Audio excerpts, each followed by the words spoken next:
नमस्कार बच्चों, आज हम पढ़ेंगे कक्षा 9वीं की पाठ्यपुस्तक क्षितिज में स्थित माखनलाल चतुर्वेदी द्वारा रचित कैदी और कोकिला कविता। माखनलाल चतुर्वेदी एक भारतीय आत्मा के नाम से प्रसिद्ध हैं। राष्ट्र प्रेमी कवि माखनलाल चतुर्वेदी ने कैदी और कोकिला कविता में कोयल के माध्यम से पराधीन भारत की जेलों की दुर्दशा का वर्णन करते हुए लोगों को क्रांति करने का आह्वान किया है। कारागृह में बंदी कवि अंधेरी रात में कोयल का मधुर स्वर सुनकर आंदोलित हो उठता है। उसका मन प्रश्नों और जिज्ञासाओं से भर उठता है। कोयल को देखकर सहसा उसे जेल के बंदी वातावरण का स्मरण हो आता है। वह चोरों, डाकुओं, बटमारों के संग भूखा रहने को विवश है। चारों ओर अंधेरा है। कवि कोकिल से पूछता है कि वह इस कष्टकर वातावरण में क्या करने आई है। शायद वह कारागृह पर अपनी मधुरता बरसाने आई है, अथवा उसने कवि की यातनाओं को देख लिया है, इसलिए उसकी चीख निकल पड़ी है। शायद वह कवि की हथकड़ियों पर अप्रसन्न है। कवि हथकड़ियों को अपना आभूषण मानता है। कोल्हू की आवाज़ को अपना जीवन संगीत मानता है।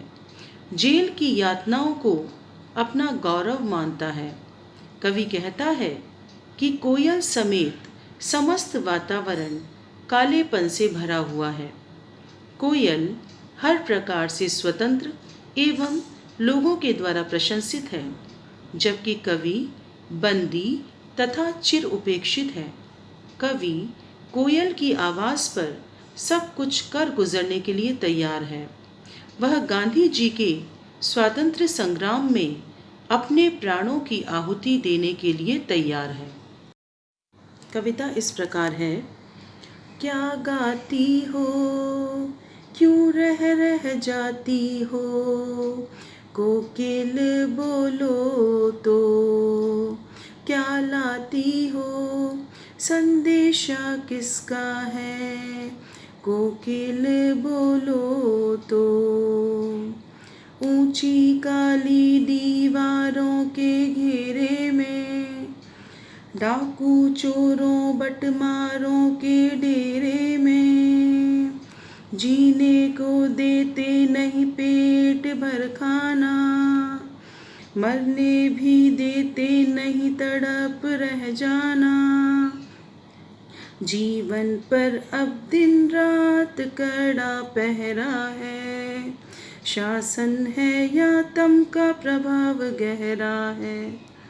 हिमकर निराश कर चला रात भी काली, इस समय काली माँ मई जगी क्यों आली। कवि कोयल को पुकार कर कहते हैं, क्या गाती हो, क्यों रह जाती हो। हे कोयल, तुम कारागार के ऊपर मंडरा कर, जेल के ऊपर मंडरा कर बार बार क्या गा रही हो। कोकिल बोलो तो, तुम मन की कौन सी गहरी बात मुझसे कहना चाहती हो। क्या लाती हो, संदेशा किसका है, कोकिल बोलो तो। तुम मेरे लिए क्या प्रेरणा लाई हो, तुम मुझे कौन सा संदेश देना चाहती हो। तुम मेरे मन में किस प्रकार के भाव भरना चाहती हो। हे कोयल, तुम मुझे स्पष्ट रूप से समझाओ। ऊंची काली दीवारों के घेरे में, मैं यहाँ कारागृह की ऊंची और अंधेरी दीवारों के घेरे में बंदी हूँ।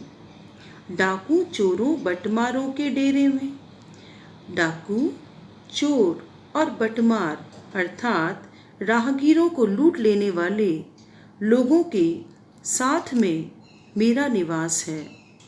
जीने को देते नहीं पेट भर खाना, और यहाँ जीवन निर्वाह के लिए पेट भर भोजन तक नहीं मिलता।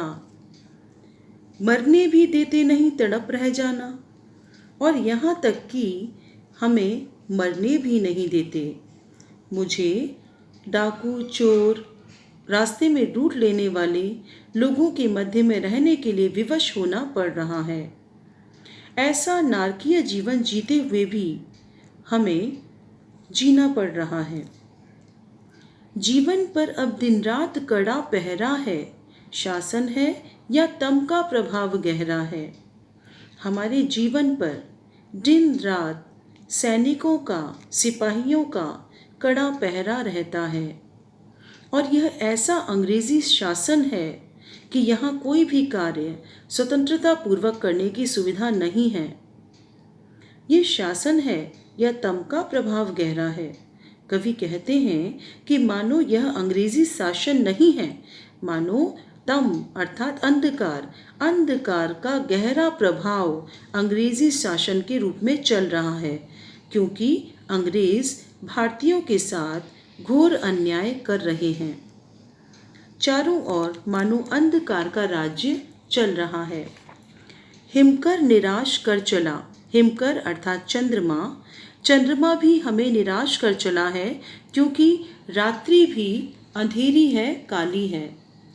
और इस प्रकार आशा और प्रेरणा के सभी केंद्र समाप्त हो गए हैं। कवि कोयल से प्रश्न करके पूछते हैं कि ऐसे इस निराशा भरे अंधकारपूर्ण वातावरण में हे आली, हे सखी कोयल, कालिमामयी कोयल अर्थात काले रंग से युक्त कोयल, तू क्यों निराशा के क्षणों में भी खुद जगकर औरों को क्यों जगा रही है? क्यों हुक पड़ी वेदना बोझ वाली सी, कोकिल बोलो तो क्या लूटा, कोकिल बोलो तो। कवि कहते हैं कि हे कोयल, तुम्हारे कंठ से वेदना के स्वर वाली ऐसी गहरी हूक क्यों निकल पड़ी। हूक शब्द का अर्थ है कसक भरी आवाज़, वेदना भरी आवाज़। तो कोयल जिसका स्वर इतना मीठा है, कवि कहते हैं कि तुम्हारे कंठ से वेदना के स्वर वाली ऐसी गहरी हूक क्यों निकल पड़ी। क्या लूटा, इस दुनिया ने तुम्हारा क्या लूट लिया है, तुम्हारा ऐसा क्या लूट गया है जिसके कारण तुम इतनी वेदना भरी आवाज में बोल रही हो। क्या लूटा मृदुल वैभव की रखवाली सी, कोकिल बोलो तो क्या हुई बावली अर्धरात्रि को चीखी, कोकिल बोलो तो किस दावानल की ज्वालाएं हैं दिखी, कोकिल बोलो तो। कवि कोयल से कहते हैं कि तुम्हारा क्या लुट गया है जो तुम इतना वेदना भरे स्वर में गा रही हो। तुम्हारा कंठ इतना कोमल और मधुर है, मानो तुम्हें ईश्वर ने संसार के हर मधुर वैभव की रक्षा करने का दायित्व सौंप रखा है। मृदुल वैभव अर्थात मधुरता की संपत्ति, मानो ईश्वर ने कोयल को सारी मधुरता की संपत्ति की रखवाली करने की जिम्मेदारी दे रखी है। फिर भी तुम्हारे स्वर में इतनी वेदना क्यों है। कवि कोयल से पूछता है कि हे कोयल, तुम अर्धरात्रि में आधी रात को क्यों चीख रही हो। क्या तुम पागल हो गई हो, बावली हो गई हो, या तुमने किसी दावानल अर्थात जंगल की आग को देख लिया है जिसकी ज्वालाओं से डरकर तुम अचानक चीख पड़ी हो। कोयल को मृदुल वैभव की रखवाली सी कहा गया है। वह अपने कोमल कंठ से माधुर्य और सरसता की रक्षा करती है। वह संसार के लिए मृदुता बचाए रखती है, इसलिए उसे मृदुल वैभव की रखवाली सी कहा गया है। कवि आगे कहते हैं क्या देख न सकती जंजीरों का गहना, हथकड़ियाँ क्यों यह ब्रिटिश राज का गहना।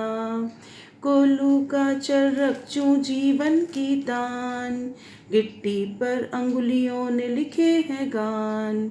हूँ मोट खींचता लगा पेट पर जुआ, खाली करता हूँ ब्रिटिश अकड़ का कुआं।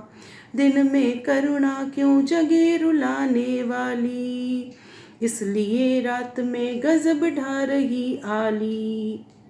इस शांत समय में अंधकार को भेद, रो रही क्यों हो कोकिल बोलो तो।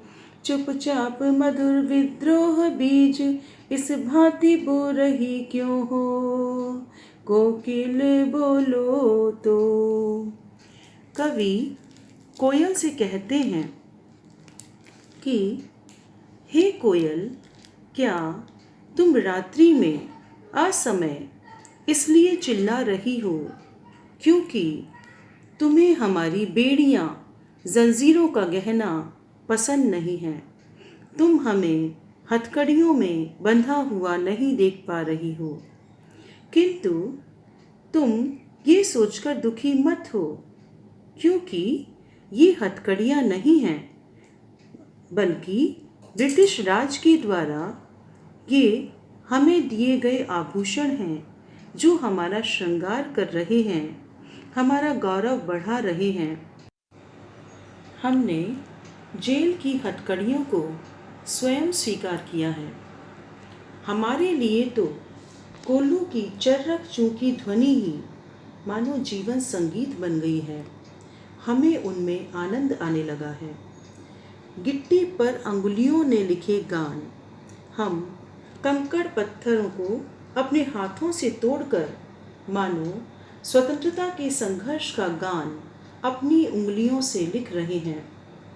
खाली करता हूँ ब्रिटिश अकड़ का कुआं, हूँ मोट खींचता लगा पेट पर जुआ।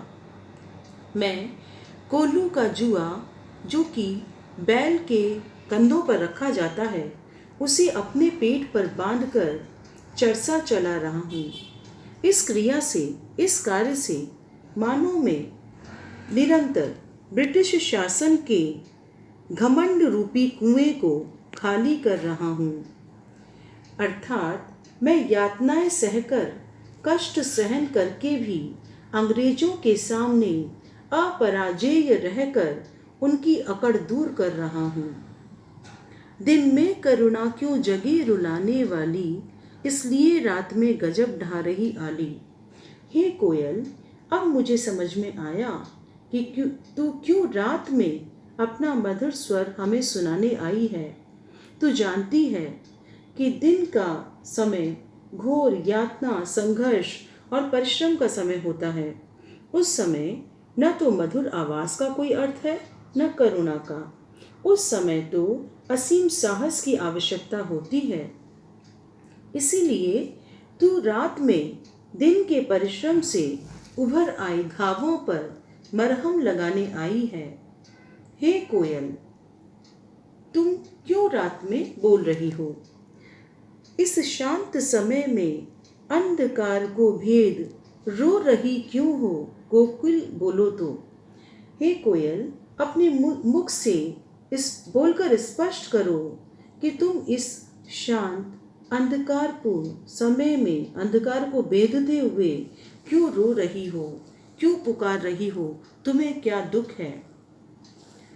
तुम अपनी वेदनामयी मधुर आवाज से हमारे हृदय में विद्रोह क्यों पैदा कर रही हो। चुपचाप मधुर विद्रोह बीज शब्दों का अर्थ है मधुर स्वर में विद्रोह या क्रांति के बीज बोने का कार्य करना। तो मानो जो कोयल है वो सामान्य शब्दों में गा नहीं रही है, बल्कि वह स्वतंत्रता सेनानी, जिनमें माखनलाल चतुर्वेदी भी एक हैं, उनके मन में क्रांति के बीज बो रही है। काली तो रजनी भी काली, शासन की करनी भी काली, काली लहर कल्पना काली, मेरी काल कोठरी काली, टोपी काली कमली काली, मेरी लौह श्रृंखला काली, पहरे की हूँ कृति की ब्याली, जिस पर है गाली ए आली। इस काले संकट सागर पर मरने की मदमाती, कोकिल बोलो तो अपने चमकीले गीतों को क्यों कर हो तैराती, कोकिल बोलो तो।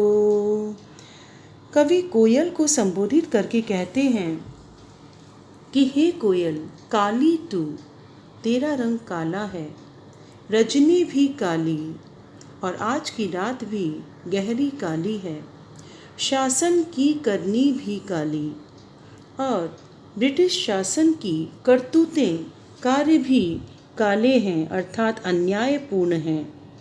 काली लहर कल्पना काली, कारागृह में रहते हुए मेरे मन में कई भयंकर कल्पनाएं और भावनाओं की काली तरंगें उठ रही हैं, अर्थात निराशापूर्ण तरंगें उठ रही हैं। मेरी काल कोठरी काली, और मेरी काल कोठरी जिसमें मैं बंद हूँ वह भी अंधकारमयी अर्थात काली है। टोपी काली कमली काली, मुझे पहनने के लिए, सिर पर पहनने के लिए जो टोपी दी गई है और जो कंबल है उसका रंग भी काला है। मेरी लौह श्रृंखला काली, मुझे बांधने वाली लोहे की जंजीर भी काले रंग की है। पहरे की हूँ कृति की ब्याली, इस काले अंधकारपूर्ण अन्यायपूर्ण वातावरण में पहरेदार की हुंकृति, हुंकार जो है वह भी ब्याली अर्थात सर्पिणी के समान, नागिन के समान डसने वाली लगती है। तिस पर है गाली ए आली, आली अर्थात हे सखी कोयल, इतना अन्याय होने पर भी मुझे कारागार के सिपाहियों द्वारा गालियाँ सुनने को मिलती हैं। इस काले संकट सागर पर मरने की मदमाती, कोयल बोलो तो। हे सखी कोयल, कारागार के इस संकटपूर्ण समुद्र पर तुम क्यों मरने की ठानकर आई हो? तुम मस्ती से यहाँ गा अवश्य रही हो, किंतु यहाँ तुम्हारे जीवन का कोई भरोसा नहीं है, क्योंकि ये कारागार जो है वो संकट रूपी सागर के समान है। तुम पर संकट के बादल व्याप्त हैं। अपने चमकीले गीतों को क्यों कर हो तैराती, कोकिल बोलो तो। तुम अपने प्रकाश भरे, आशा और उत्साह भरे गीतों को इस अंधेरी रात में, और वो भी कारागार पर मंडराकर क्यों व्यर्थ कर रही हो? मुझे स्पष्ट अपने मुख से बोलकर बताओ। कवि ने काली विशेषण का प्रयोग अनेक अर्थों में किया है, जैसे काला रंग, काली पहला अर्थ होगा काला रंग, कोयल का रंग, रात्रि का रंग, टोपी कंबल और जंजीर का रंग। दूसरा जो है शासन की करनी, इसका अर्थ होगा अन्यायपूर्ण, अन्याय का रंग भी काला माना जाता है। काली लहर काली कल्पना, काली काल कोठरी से अर्थ होगा भयानक। तुझे मिली हरियाली डाली, मुझे नसीब कोठरी काली, तेरा नभ भर में संचार, मेरा 10 फुट का संसार, तेरे गीत कहावे वाह, रोना भी है मुझे गुनाह, देख विषमता तेरी मेरी, बजा रही तिस पर रणभेरी। कवि इसमें कोयल और स्वयं के कैदी जीवन का विषम वर्णन करते हुए कहते हैं कि हे कोयल, तुझे बैठने के लिए हरियाली से परिपूर्ण डालियाँ प्राप्त हैं। तू प्रकृति के आंगन में स्वतंत्र विचरण कर सकती है, किंतु मेरे भाग्य में तो इस काली अंधेरी कोठरी में रहकर ही घुटना लिखा है। तेरा नभ भर में संचार, तू खुले आकाश में विचरण करने वाली पक्षी है। पूरे नभ पर तेरा अधिकार है, किंतु मेरा 10 फुट का संसार, जबकि मेरी विचरण सीमा मात्र मेरे बंदी गृह का 10 फुट का सीमित कमरा है। मैं अपने बंदी गृह से बाहर घूम भी नहीं सकता। तेरे गीत कहावे वाह, रोना भी है मुझे गुनाह। जब तू गाती है तो तेरे मधुर स्वर को सुनकर लोग प्रशंसा में वाह वाह कर उठते हैं, जबकि मैं रोता हूँ तो लोग मेरी वेदना को सुनना भी नहीं चाहते। रोना भी मेरे लिए मानो अपराध हो गया है। देख विषमता तेरी मेरी, बजा रही तिस पर रणभेरी। तेरी मेरी परिस्थिति में बहुत अंतर है। तू आज़ाद है और मैं कैदी हूँ, पर तू इतना जानते हुए भी रणभेरी बजा रही है, अर्थात युद्ध का संगीत बजा रही है। इस हूँ कृति पर अपनी कृति से और कहो क्या कर दूँ। कोकिल बोलो तो मोहन के व्रत पर प्राणों का आसव किस में भर दूँ। कोकिल बोलो तो। हे कोयल, मुझे यह बतलाओ कि तुम्हारी हुंका पर मैं और क्या कर सकता हूँ। तुम्हारी प्रेरणा से मैं कारागार में रहकर ओजस्वी कविताएं तो लिख ही रहा हूँ। इसके अतिरिक्त मैं और क्या कर सकता हूँ। मोहन के व्रत पर मोहनदास करमचंद गांधी के स्वतंत्रता प्राप्ति के व्रत पर मैं भी अग्रसर हूँ। मोहनदास गांधी अर्थात महात्मा गांधी के स्वतंत्रता के दृढ़ संकल्प को पूरा करने के लिए मैं अपनी प्राण शक्ति किस दिशा में लगाऊं। हे कोयल, तुम ही मुझे मार्गदर्शन दो। कोयल, मुझे बताओ। कवि और कोकिल में समानता यह है कि दोनों ही स्वतंत्रता से प्रेरित हैं। कोयल अपनी जोशीली ध्वनि से स्वतंत्रता की ज्वाला धधका रही है, जबकि कवि स्वतंत्रता के लिए संघर्ष कर रहा है। आज की कविता यहीं समाप्त होती है। धन्यवाद बच्चों।